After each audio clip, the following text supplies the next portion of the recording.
If your Acer Aspire desktop turns on but the screen remains black, don't assume the worst. We will troubleshoot Windows startup, repair boot issues, restore system files, and use recovery options to fix the problem. A lot of errors pertain to this problem, and we're going to go ahead and jump into what should hopefully be a pretty straightforward process, guys. And we're going to go ahead and jump right into it. First thing I'd recommend doing would be to actually go ahead and boot to the troubleshooting utility on Windows 11. So if you do a hard power off 3 times in a row, Windows should automatically attempt to launch the startup repair utility. And if it doesn't find anything, it will give you the option to select advanced settings, in which case it will take you to a screen that looks like this. Now, if it does not take you to a screen that looks like this, or you're unable to get to that, you can also download the Windows 10 Media Creation Utility, or Windows 11. They probably will make a creation utility for Windows 11 at some point. And it doesn't really matter. You can actually run the Windows 10 utility on Windows 11 as far as I'm aware. And you should be able to run the troubleshooting utilities built in within it. So you just would go ahead and download it to an ISO file and then burn it to a DVD or USB. It'd have to be about 4 gigabytes or more. It couldn't be a small USB flash drive, and it couldn't be a CD. It'd have to be a DVD. And then you'd boot your computer from it. So depending on the computer manufacturer, you'd have to tap a different key on your keyboard in order to launch that menu, in order to select what boot drive you want to go off of. So it could be anything between the escape key, F2, F8, F12, for example, and those are the function keys on the top of your keyboard. So you may have to just do a little bit of trial and error. Shouldn't take you more than a couple minutes. Googling it would probably be best before you even begin. But anyway, we're ready to go ahead and jump right into it. So we're on the choose an option page. So these will look very similar whether you're booting from it directly within Windows itself, or if you're plugged in a USB flash drive with the media creation utility installed and you selected the recovery option. So when you are setting up your Windows 11 installation or Windows 10, depending on the drive you're using, there should be an option to repair your computer in the bottom left corner of the dialog window, one of the first screens that comes up. You go ahead and select that, and then it would take you to a troubleshooting screen like you see here. And you want to go ahead and select troubleshoot, reset your PC, or see advanced options. And then there are going to be a whole bunch of options in here that we're going to explore in today's video. The first one, we're going to actually go underneath advanced options and then select startup repair, fix problems that keep Windows from loading. So go ahead and select that first.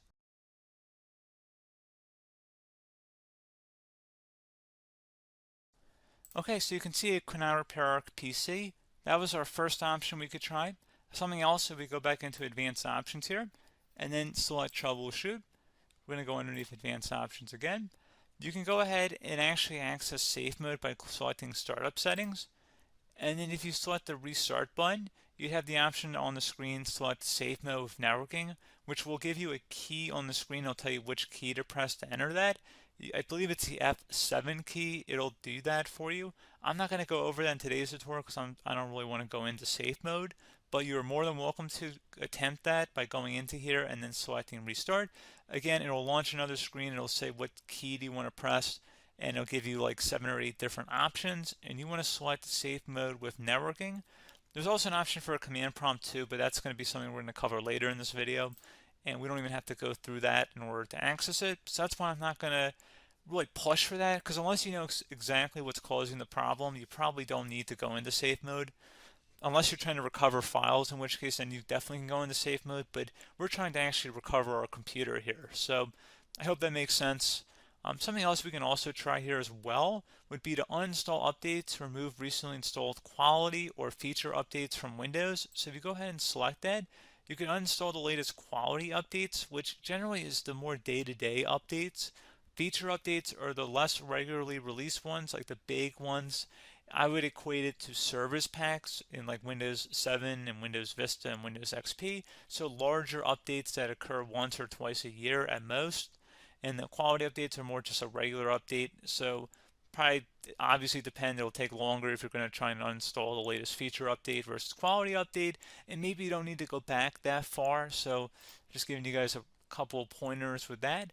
Something else you can also look at here, and we're going to jump into the command prompt in a little bit, but you can select System Restore, which will use a restore point recorded on your PC to restore Windows.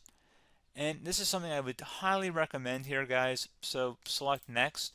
Assuming you have a restore point saved on your computer, you go ahead and select the most recently created one, and you'll select next, and then you'll select the drive. You shouldn't actually have to select the drive. You can scan for affected programs, but we're going to keep it all default here, and then we're going to select finish. So once started, system restore cannot be interrupted. Do you want to continue?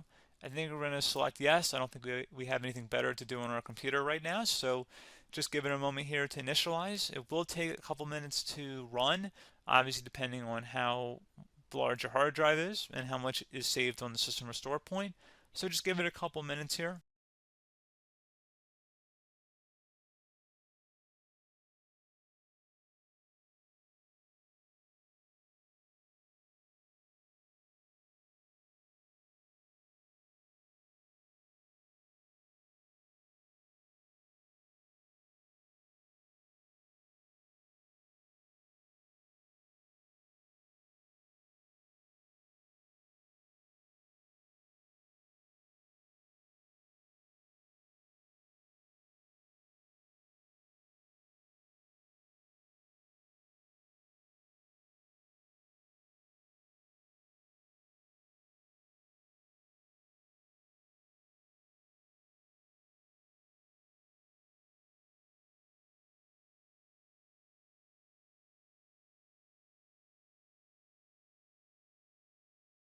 System has been restored successfully.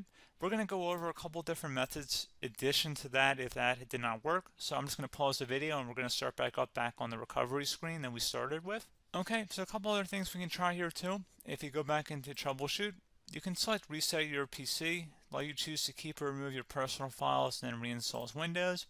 You can select to keep my files, which will remove apps and settings but keeps your personal files. You can also select remove everything, which will remove all of your personal files, apps, and settings. So this is more of a factory reset, the second option here. First option, it should not delete all of your personal files. However, it will pretty much clear most of your programs, and keep in mind, there's no guarantee that your information, number one, is even still available and easily recoverable on your computer to the point that you actually would be able to recover anything. And the second point is that there's always a chance that it won't actually recover and it will just do a factory reset anyway. So there's no guarantee that actually would keep your files anyway. So I would recommend trying to get a recovery tool and backing that up first before selecting it anyway.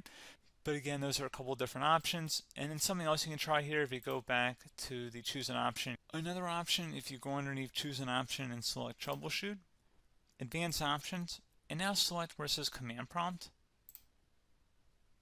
Okay, so the first thing we should do is type our main hard drive here. In most cases, it should be the C drive. So you just do a C colon and then hit enter on your keyboard. So once you're underneath the C drive, we're going to type in dir and then hit enter on your keyboard. It should have program files, users, and Windows all in there. That's how you know you're in the right directory.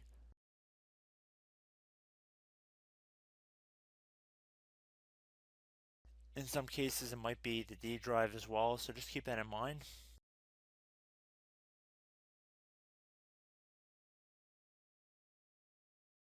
Next thing we're going to do is type in cd space /Windows /system32 /config, and then you're going to hit enter on your keyboard.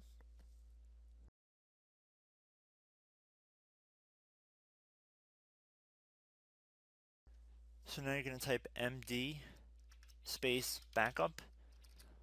If you've seen other tutorials, it might also say to put down md backup. That's because the backup name is pretty common when you want to back something up. So you can name this whatever you want, doesn't have to be backup. So if you've already made a backup folder in the past, you could do backup 1, for example. So once you're done setting the name you want the backup to be called, hit enter on your keyboard again.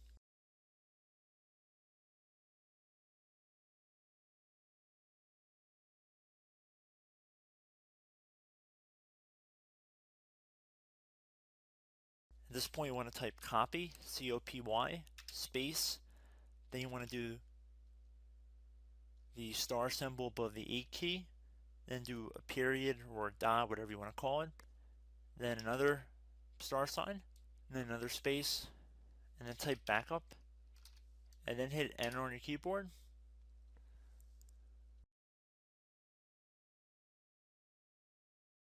Now you want to type cd reg back, REGBACK, and then hit enter on your keyboard. So now that we are under the reg back, so now you want to type dir again, and then hit enter.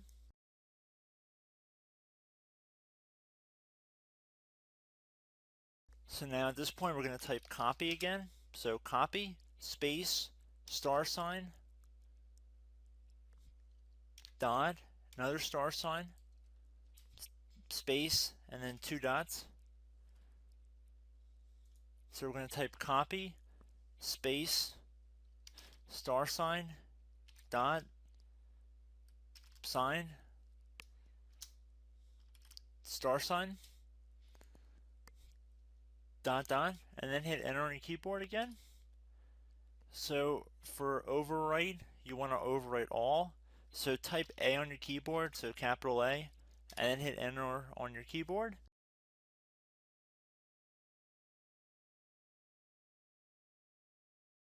So at this point you should be good to go. You can close out of the command prompt window, and if you accidentally continue to Windows 10 you should be all set. So I hope one of these 3 or 4 different methods we went through in this tutorial helped you guys out. Again, I'm not sure if you guys heard me earlier, but try to go back into your safe mode if possible and uninstall any programs you know might be conflicting with the Windows startup if you can get into safe mode. So just keep that in mind. Something very simple like that could be blocking up everything. So again, I hope this tutorial helped you guys out, and I will catch you in the next tutorial. Goodbye.